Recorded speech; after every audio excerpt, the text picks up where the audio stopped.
તો આજે તો ભાઈ આપણે સવારના પોરમાં નીકળી ગયા જોગિંગ કરવા હો ભાઈ।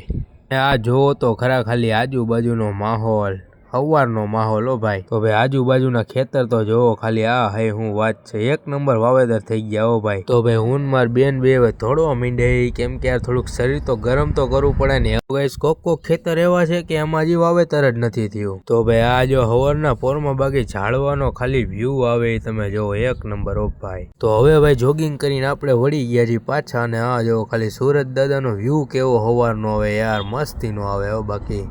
પછી તો ગઈ આપણે વૈયા ગયા ઘડીક વાર મેળી ઉપર યોગાસન કરવા। પછી તો ભાઈ હું વયો ગયો મારી બેન ભેગો, થોડુંક કામ હતું એટલે બારે। પછી તો ભાઈ આપણા ફોનમાં થોડોક પ્રોબ્લેમ આવી ગયો, તો આપણે જવું પડ્યું મારા પપ્પા ભેગું સર્વિસ સેન્ટરે। તો ભાઈ સર્વિસ સેન્ટરેથી વહી ગયા આપણે ડાયરેક્ટ બકાલા માર્કેટે। બકાલું જો બાકી આવી ગયો ભાઈ, તાજે તાજું કાંઈ ઘટે। પછી ભાઈ આપણે બકાલાની રિક્ષા જોવો ભાઈ લબાલબ ભરી લીધી, બાકી હાલો જો વેચવાની મજા આવે ખાલી હાંજે। તો ચાલો ગાઈસ, જય માતાજી, હવે મળીએ આપણે નવા બ્લોગમાં કંઈક નવા ટોપિકની હારે। આપણે હાઈનનો વિડીયો ન ઉતારી ગયો કેમ કે યાર ભૂલી ગયો યાર।